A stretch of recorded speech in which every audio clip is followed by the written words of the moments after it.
Токму така, Александар Онан, известно за која што говоре во претходните вклучувања, веќе ја нема. Тука во Кичево исто така почна големо славје, зурли и тапани, тука се слушаат народна музика ечи од секаде, полека, оние кои што беа насобрани пред штабот на ВМРО ДПМН, како што можете да чуете скандирањата се гласни. Оние граѓани кои што беа пред штабот на ВМРО ДПМН веќе се упатуваат кон плоштадот да ја прослават победата. Пред малку меѓу нив се спушти кандидатот на ВМРО ДПМН Александар Јовановски, кој што беше пречекан со силни извици докторе.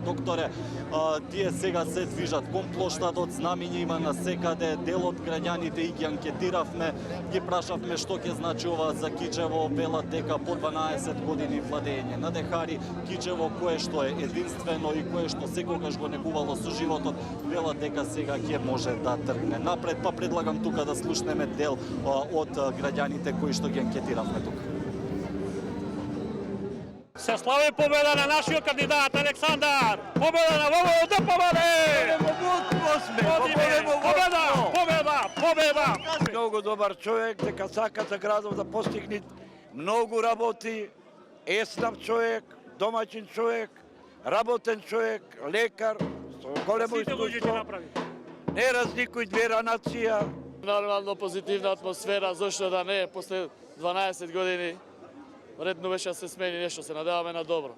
Тоа токму беше прашањето, доколку на крајот испадне дека Јовановски однел победата, што очекувате прво да направи по 12 години мандат на Дехари? Јас очекувам прво да профункционира се она што не функционирало минативе години, затоа што едноставно во Кичево не функционираше, ама баш ништо.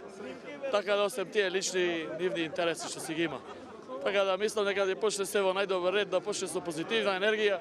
Пред се ние сме сплотени, Кичево секогаш било пример за живење, заедничко живење. Ние стварно навистина не чувствуваме никаков антагонизам спрема други, затоа што живееме и сме растели, растеме и живееме заедно тука.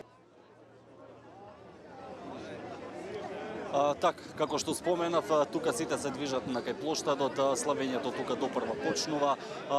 Секако во периодот од како сме тука се обидовме да дознаеме нешто повеќе од штабот на Дехари, но нема никаква најава се уште за било каква изјава, додека пак кандидатот на ВМРО ДПМН да најави дека за кратко ќе се обрати исто пред нас медиумите, каде што ќе ги каже првите зборови по овој резултат во Кичево. Секако Александар остануваме на терен и ја следиме ситуацијата.